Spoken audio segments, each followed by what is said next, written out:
The Mexican sun blazed mercilessly over the jagged peaks of Cerro Gordo on the morning of April 17, 1847, casting long shadows across the rocky terrain where destiny would soon unfold.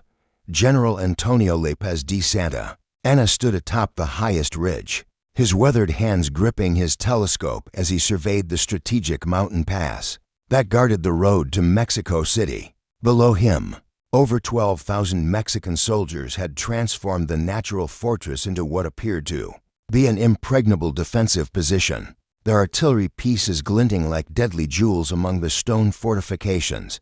The sound of distant drums echoed through the mountain corridors, announcing the approach of Major General Winfield Scott's American Army. Santa Anna's lips curved into a grim smile as he watched the dust clouds rising from the valley floor. The American general, whom his men had nicknamed Old Fuss and Feathers for his attention to military protocol and elaborate uniforms, was marching directly into what Santa Anna believed would be a trap from which there could be no escape. Santa Anna had chosen this position with the calculating mind of a seasoned military strategist. The narrow pass of Cerro Gordo, located approximately 60 miles northwest of Veracruz, represented the perfect choke point to halt the American advance into the heart of Mexico. The terrain itself seemed designed by nature for defense: steep cliffs on either side of the main road, with rocky outcroppings that provided natural breastworks for his artillery and infantry. His engineers had spent weeks reinforcing these natural advantages, constructing additional earthworks and positioning cannon to create overlapping fields of fire that would turn the narrow pass into a killing ground. The Mexican President General reflected on the desperate circumstances that had brought him to this moment. The fall of Veracruz in March had been a devastating blow to Mexican morale, and the subsequent American advance inland threatened to expose the capital itself to assault. Santa Anna knew that his political survival, indeed the very independence of Mexico, depended upon stopping Scott's army at Cerro Gordo. He had staked everything on this single, decisive engagement, gathering forces from across the country to create what he believed was an overwhelming defensive advantage. As the afternoon wore on, Santa Anna could see Scott's advance guard approaching the base of the mountain pass. Through his telescope, he observed the blue-uniformed American soldiers moving with the measured precision that had characterized their march from the coast. The sight filled him with both anticipation and a grudging respect for his opponent. Winfield Scott was no ordinary general. His reputation as one of America's finest military minds had been earned through decades of service, and Santa Anna knew that underestimating the man would be a fatal mistake. The Mexican commander turned to address his assembled officers, their faces reflecting the gravity of the moment. "Gentlemen," he declared, his voice carrying across the wine-swept ridge, "tomorrow we make our stand. The Americans believe they can march through our mountains as easily as they sailed into our ports. We shall teach them that Mexican soil drinks deep of invaders' blood." His words were met with enthusiastic cheers from his subordinates, but Santa Anna noticed the worry lines etched around their eyes. They all understood the stakes. Victory here could potentially drive the Americans back to the sea, while defeat might open the road to Mexico City itself. As darkness fell over Cerro Gordo, both armies prepared for what promised to be one of the most decisive battles of the Mexican-American War. Santa Anna ordered his men to maintain strict vigilance throughout the night, knowing that Scott was capable of attempting a surprise attack. Under cover of darkness, the campfires of both armies twinkled like fallen stars across the mountainous landscape, each flame representing soldiers who might not see another sunset. The stage was set for a confrontation that would determine the fate of nations and the course of North American history. The pre-dawn hours of April 18th brought a deceptive calm to the mountain pass, broken only by the distant calls of sentries and the occasional clatter of equipment as soldiers prepared for battle. In the American camp below, Major General Winfield Scott stood before a detailed map spread across a makeshift table. His senior officers gathered around him in the flickering light of oil lanterns. The imposing figure of the American commander, standing well over 6 feet tall with his silver hair gleaming in the lamplight, radiated the confidence that had earned him victories. From the War of 1812 to the current campaign in Mexico, Scott's piercing blue eyes studied the topographical details of Cerro Gordo with the intensity of a chess master contemplating his next move. Intelligence reports from his reconnaissance patrols painted a daunting picture. Santa Anna had positioned his forces to maximize the defensive advantages of the terrain, creating what appeared to be an almost insurmountable obstacle. The main road through the pass was heavily fortified with artillery batteries positioned to create a devastating crossfire, while Mexican infantry occupied every commanding height along the route.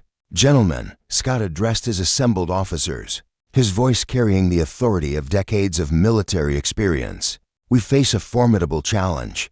General Santa Anna has chosen his ground well, and a direct assault up the main road would result in catastrophic casualties."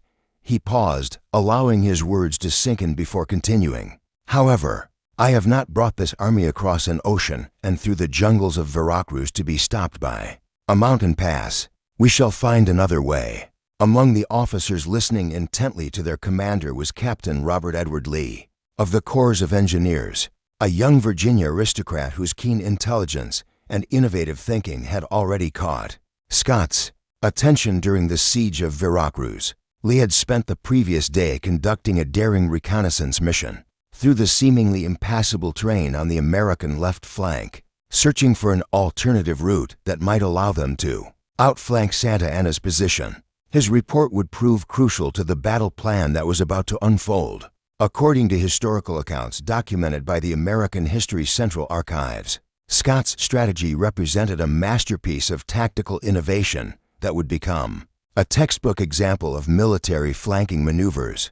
Rather than accepting the Mexican general's invitation to a frontal assault, Scott planned to use the rough terrain that Santa Anna considered impassable as the key to his victory. Lee's reconnaissance had revealed a narrow trail that wound through the mountains to the Mexican left, offering the possibility of placing American forces in Santa Anna's rear. The plan that emerged from the pre-dawn conference was audacious in its complexity and breathtaking in its potential consequences. Scott would divide his army of approximately 8,500 men into multiple columns, each with a specific role to play in the elaborate deception that would unfold over the next 24 hours. A diversionary force would advance up the main road, engaging the Mexican defenders and drawing their attention away from the true point of attack. Meanwhile, the main assault force would follow Lee's mountain trail to strike at the weakest point in the Mexican defensive line. As the first rays of sunlight began to illuminate the peaks of Cerro Gordo, Scott's officers dispersed to brief their respective units on the roles they would play in the coming battle. The American soldiers, many of whom were volunteers who had enlisted for the duration of the war, listened to their orders with the mixture of nervousness and determination that characterized as men about to face mortal combat. They understood that the success of their entire campaign depended upon breaking through Santa Anna's mountain fortress, and that failure would likely mean retreat to the coast and the abandonment of their advance on Mexico City. The complexity of Scott's plan required precise timing and flawless execution, with each element of the attack coordinated to create maximum confusion among the Mexican defenders. Artillery batteries were positioned to provide supporting fire for the diversionary assault, while engineering units prepared to clear obstacles and improve the mountain trail. For the passage of the flanking force, every detail had been considered, from the distribution of ammunition to the establishment of field hospitals, to treat the inevitable casualties of the coming engagement. As the morning mist clung to the rocky slopes of Cerro Gordo, Captain Robert Edward Lee led his small reconnaissance party along the treacherous mountain path that would determine the fate of Scott's audacious plan. The young engineer, whose methodical approach to military problems would later make him one of history's most celebrated generals, carefully mapped each twist and turn of the narrow trail that wound through seemingly impassable terrain.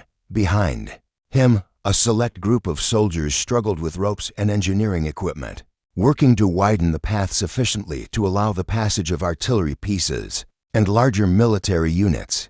The physical challenges of the flanking route were staggering. The trail, barely wide enough for a single man in many places, twisted along precipitous ledges where a single misstep could send a soldier tumbling hundreds of feet to his death. Rocky outcroppings had to be cleared with picks and crowbars, while dense vegetation concealed dangerous crevices that could trap the unwary.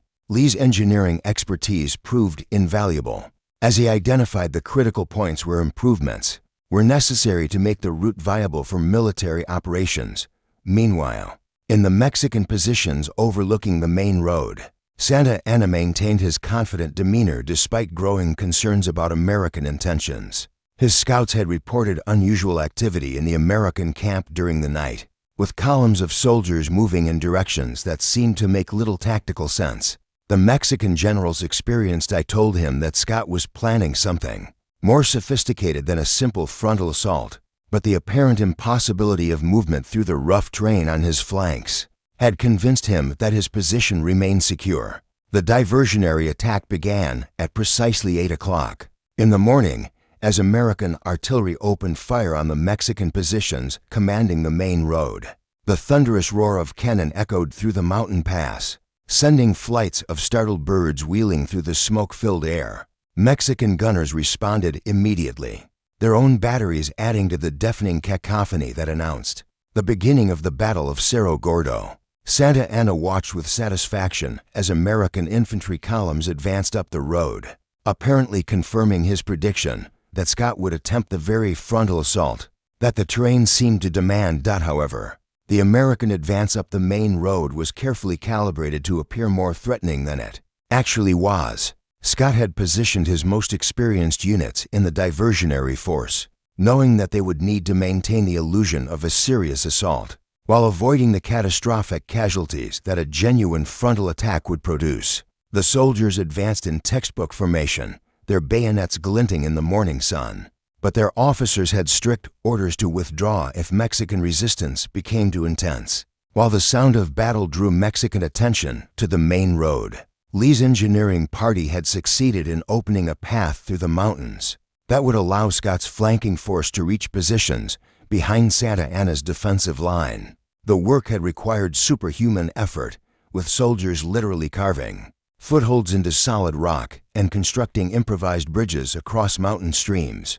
Artillery pieces had to be dismantled and carried in sections through the narrowest portions of the trail, then reassembled once they reached more favorable terrain. The flanking column, led by Brigadier General David Emanuel Twiggs, began its arduous march through the mountains while the diversionary battle raged below. Twiggs, a grizzled veteran of the War of 1812 whose aggressive leadership style had earned him the nickname Old Davy, understood that the success of the entire operation depended upon maintaining absolute secrecy until his force could reach its designated attack position. His soldiers moved in single file through the mountain wilderness, their equipment muffled to prevent any sound that might alert Mexican sentries to their presence. The psychological strain on both armies was immense as the morning wore on. Mexican defenders, concentrated around the main road, began to realize that the American attack lacked the intensity they had expected from a serious assault. Santa Anna's growing unease was reflected in increasingly urgent orders to his subordinate commanders, demanding explanations for the apparent hesitancy of the American advance. At the same time, scouts began reporting disturbing rumors of American movement in areas that should have been completely inaccessible to military operations, creating a growing sense of uncertainty about enemy intentions that would soon prove prophetic. The mountain silence that had cloaked Lee's flanking movement was shattered at 11:30 in the morning when the first American soldiers emerged from the seemingly impassable terrain onto the plateau behind Santa Anna's main defensive line. The Mexican pickets stationed on the heights, who had been watching the diversionary battle below with casual interest, suddenly found themselves face to face with enemy soldiers appearing, as if by magic from the wilderness they had considered their protection. The shock of this impossible apparition created precious moments of confusion that allowed Twiggs' advance guard to overwhelm the startled sentries before they could raise an effective alarm. General Twiggs, his weathered face grim with determination, quickly deployed his leading regiments into battle formation. As more American soldiers continued to pour from the mountain trail, The flanking force, numbering approximately 3,000 men, represented some of Scott's finest units, including regular infantry regiments whose discipline and training would prove crucial in the complex maneuvers about to unfold. Artillery pieces, painstakingly transported through Lee's mountain route, were wheeled into position to provide supporting fire for the assault that would strike at the heart of Santa Anna's defensive system, the first indication that Santa Anna received of the disaster unfolding behind his lines came from a breathless aide, who burst into his command post with reports of American soldiers attacking from an impossible direction. The Mexican general's initial reaction was one of disbelief. His engineers had assured him that the terrain on his left flank was completely impassable to organized military forces. However, the increasing sound of gunfire from positions that should have been completely secure forced him to confront the terrifying reality that Scott had achieved the impossible. Santa Anna's response to the crisis demonstrated both his military experience and the fundamental weakness of his strategic position. Recognizing that his defensive line had been fatally compromised, he immediately began withdrawing troops from the main road positions to meet the American flanking attack. However, this redeployment created exactly the opportunity that Scott had anticipated. As Mexican forces moved to counter the threat on their left, the diversionary attack up the main road suddenly became a genuine assault against weakened defenses. The Battle of Cerro Gordo exploded into full fury as American forces attacked simultaneously from two directions.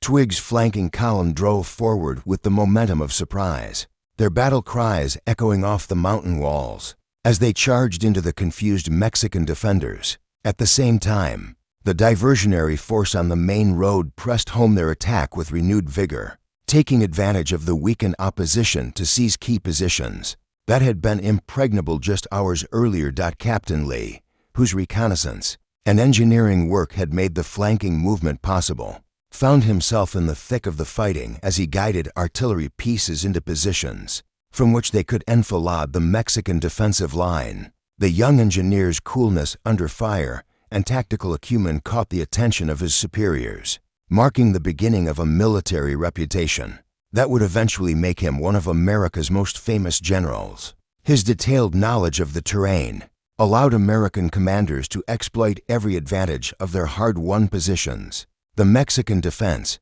caught between two converging attacks, began to show signs of the strain that Santa Anna had feared. Most units that had been confidently holding prepared positions suddenly found themselves under attack from unexpected directions, their carefully planned fields of fire rendered useless by the changing tactical situation.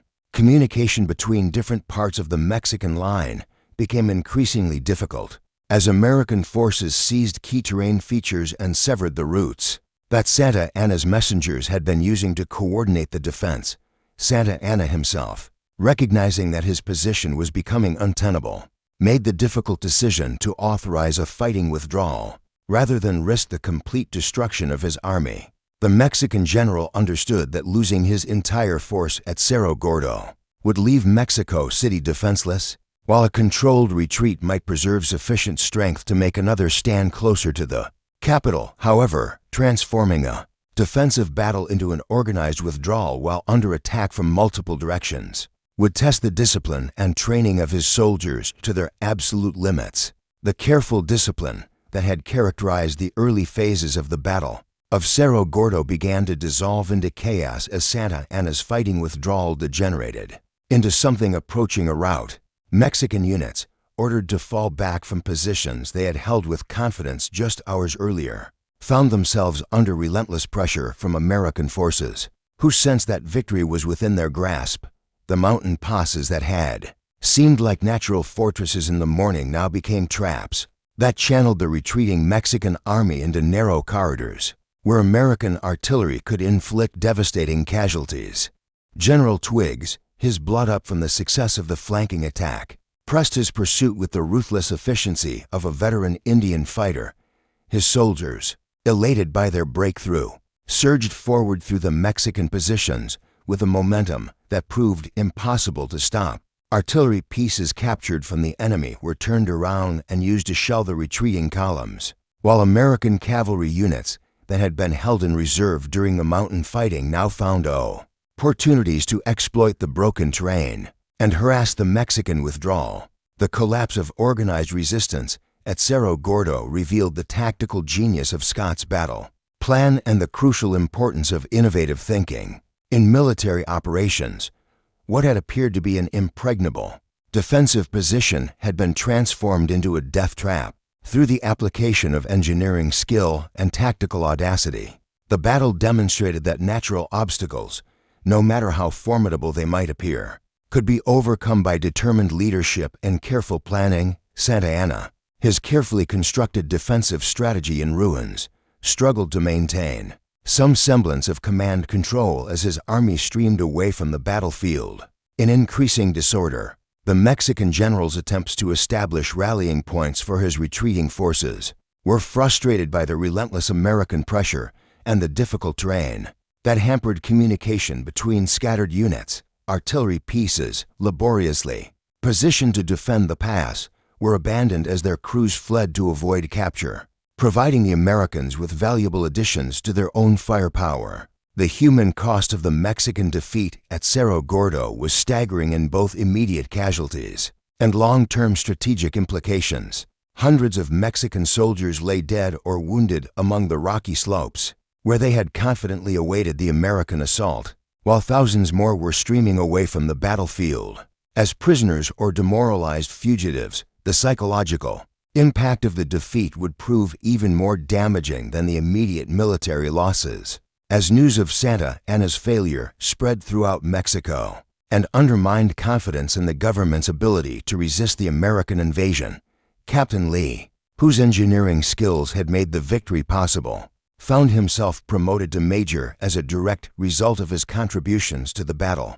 The young officer's detailed maps of the flanking route and his tactical recommendations during the assault had impressed Scott sufficiently to ensure rapid advancement in rank and responsibility. Lee's success at Cerro Gordo marked the beginning of a military career that would eventually see him command armies on both sides of America's greatest internal conflict. The immediate aftermath of the battle saw American forces consolidating their positions and caring for their wounded while beginning the complex process of counting prisoners and captured equipment. Mexican casualties were estimated at over 1,000 killed and wounded, with an additional 3,000 taken prisoner, while American losses were remarkably light considering the magnitude of their victory. The disparity in casualties reflected both the tactical superiority of Scott's plan and the demoralization that had affected Mexican resistance. Once their defensive positions were compromised, Scott's victory at Cerro Gordo opened the road to Puebla and Mexico City, fulfilling the strategic objective that had motivated the entire campaign. The battle had demonstrated that Mexican forces, no matter how well-positioned or numerous, could not prevent the American advance when faced with superior tactics and determined leadership. For Santa Anna, the defeat represented not only a military disaster, but a political catastrophe that would undermine his position as both president and commanding general of Mexico's armies. The dust had barely settled on the battlefield of Cerro Gordo when General Scott began planning the next phase of his campaign, recognizing that victory in a single engagement, no matter how decisive, would mean nothing if he failed to exploit the advantages it had created. The road to Mexico City now lay open before the American army, but Scott understood that the challenges ahead would be even greater than those he had just overcome. Marching deeper into the heart of Mexico would stretch his supply lines to the breaking point, while allowing Santa Anna time to reorganize his shattered forces and prepare new defensive positions. The strategic situation following the Battle of Cerro Gordo represented both an unprecedented opportunity and a potentially fatal risk. For the American expedition, Scott's army, now numbering less than 8,000 effective soldiers, after deducting casualties and the garrisons required to hold captured territory, would be advancing into a hostile country where every mile took them further from their base of supply at Veracruz. The Mexican population, initially neutral or even welcoming in some coastal areas, could be expected to become increasingly hostile as the Americans approached the national capital. Santa Anna, despite the devastating defeat he had suffered at Cerro Gordo, remained a formidable opponent whose political and military resources were far from exhausted. The Mexican general's retreat toward the capital had been chaotic and demoralizing, but it had preserved the core of his army and allowed him to begin the process of recruiting new forces from the population centers of central Mexico. His experience in Mexican politics had taught him that military defeats could be overcome through skillful manipulation of public opinion and the recruitment of fresh troops. From the country's vast population, the American advance from Cerro Gordo to Puebla proceeded with surprising ease, as Mexican resistance seemed to evaporate in the face of Scott's demonstrated tactical superiority. Towns and villages along the route offered little opposition to the advancing Americans, their populations apparently convinced that resistance would be both futile and dangerous. The contrast with the fierce fighting at Cerro Gordo could not have been more dramatic, suggesting that Santa Anna's defeat had broken something fundamental in Mexican military morale. Scott's entry into Puebla on May 15, 1847, marked a crucial milestone in the American campaign and demonstrated the far-reaching consequences of tactical innovation in military operations. The ancient city, with its magnificent churches and colonial architecture, welcomed the American army with a mixture of curiosity and resignation that reflected the complex attitudes of Mexican civilians toward the invading forces. Local authorities, recognizing the impossibility of resistance, cooperated with American occupation forces while secretly hoping that Santa Anna might yet find a way to drive the invaders back to the sea. The occupation of Puebla provided Scott with a secure base for the final advance on Mexico City, but it also highlighted the growing political complications of the American invasion. President James Knox Polk, concerned about the potential political consequences of allowing a Whig general to achieve too spectacular a victory, had dispatched State Department official Nicholas Philip Trice to negotiate peace terms with the Mexican government. The presence of a civilian diplomat in Scott's camp created tensions that would complicate military operations and contribute to the political controversies that would eventually overshadow the general's tactical achievements. The logistical challenges of maintaining an army in the heart of Mexico were staggering, requiring innovative solutions to problems that had never before been faced by American military forces. Supply convoys from Veracruz had to traverse hundreds of miles of potentially hostile territory, while medical facilities had to be established to care for soldiers suffering from tropical diseases as well as battle wounds. The engineering skills that had proven so crucial at Cerro Gordo were now applied to the construction of roads, bridges, and fortifications that would support the continuing advance. As Scott prepared for the final phase of his campaign, the lessons learned at Cerro Gordo continued to influence his tactical thinking and strategic planning. The battle had demonstrated the crucial importance of reconnaissance, engineering expertise, and tactical flexibility in overcoming apparently insurmountable obstacles. These principles would guide American operations in the battles that lay ahead, as Scott's army prepared to assault the very heart of the Mexican nation and bring the war to its dramatic conclusion in the halls of Montezuma, the morning after the Battle of Cerro Gordo. As American soldiers picked their way through the debris of Santa Anna's shattered defensive positions, few could have imagined the profound historical consequences that would flow from their mountain victory. The engagement that had lasted less than a single day would reshape the map of North America, determine the fate of two nations, and establish tactical principles that would influence military thinking for generations to come.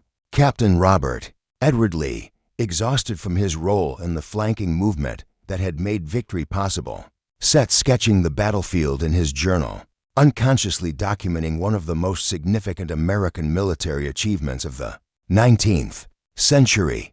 The immediate strategic consequences of Scott's victory at Cerro Gordo extended far beyond the opening of the road to Mexico City. The battle had demonstrated to the world that American military forces, despite their relatively small size and limited experience in conventional warfare, possessed the tactical flexibility and innovative leadership necessary to defeat much larger enemy armies in even the most challenging terrain. European military observers, who had initially dismissed the Mexican-American War as a minor colonial conflict, began to reassess their opinions of American military capabilities. Santa Anna's defeat at Cerro Gordo marked the beginning of the end for Mexican resistance to the American invasion, though the proud general would continue fighting until the fall of Mexico City itself. The psychological impact of the battle spread throughout Mexico like wildfire, undermining confidence in the government's ability to defend the nation, and encouraging defeatist sentiment among both military leaders and civilian populations. The tactical brilliance displayed by Scott and his subordinates had achieved something that superior numbers and defensive positions could not prevent: the collapse of organized Mexican military resistance. The role of military engineering in the American victory at Cerro Gordo established principles that would remain relevant well into the modern era of warfare. Lee's reconnaissance work and the engineering solutions that made the flanking movement possible demonstrated that technological innovation and scientific approaches to military problems could overcome obstacles that had previously been considered insurmountable. The battle became a case study in military academies around the world, illustrating the crucial importance of thorough preparation and creative thinking in military operations. The political ramifications of Cerro Gordo extended far beyond the immediate military situation, contributing to tensions between President Polk and General Scott that would eventually lead to the general's recall and court-martial proceedings. The spectacular nature of Scott's victory, achieved through tactical brilliance rather than brute force, threatened to make the Whig general a serious political rival to the Democratic administration in Washington. The dispatch of Nicholas Trice to negotiate peace terms represented Polk's attempt to prevent Scott from achieving the kind of total military victory that might translate into political success. For Mexico, the Battle of Cerro Gordo represented more than a military defeat. It marked the collapse of the nation's ability to resist American territorial expansion and the beginning of a period of political and social upheaval that would last for decades. The loss of approximately half of Mexico's national territory, formalized in the Treaty of Guadalupe Hidalgo in 1848, could be traced directly to Santa Anna's failure to hold the mountain pass that had seemed so impregnable on the morning of April 18th. The human cost of the battle, while relatively light by the standards of later conflicts, represented a significant tragedy for the families and communities affected by the fighting. Mexican soldiers who died defending their homeland at Cerro Gordo became symbols of national sacrifice, while the American casualties were mourned as heroes who had died in service to their country's manifest destiny. The battle's relatively low casualty figures, compared to the magnitude of its strategic consequences, demonstrated the efficiency of Scott's tactical approach and the decisive nature of his victory. According to contemporary accounts documented in the emerging Civil War historical archives, the Battle of Cerro Gordo established tactical principles that would influence American military doctrine throughout the remainder of the 19th century and beyond. The successful use of flanking movements, the importance of detailed reconnaissance, and the crucial role of military engineering in overcoming natural obstacles became standard elements of American military education and planning. The legacy of Cerro Gordo extends beyond its immediate historical context to encompass broader themes of innovation, leadership, and the relationship between tactical excellence and strategic success. Scott's victory demonstrated that superior generalship could overcome apparently insurmountable odds, while the contributions of subordinate officers like Lee illustrated the importance of developing military talent at all levels of command. The battle remains a testament to the decisive impact that creative thinking and careful planning can have on the course of human events, proving that the fight at Cerro Gordo had indeed paved the road to final victory in America's war with Mexico.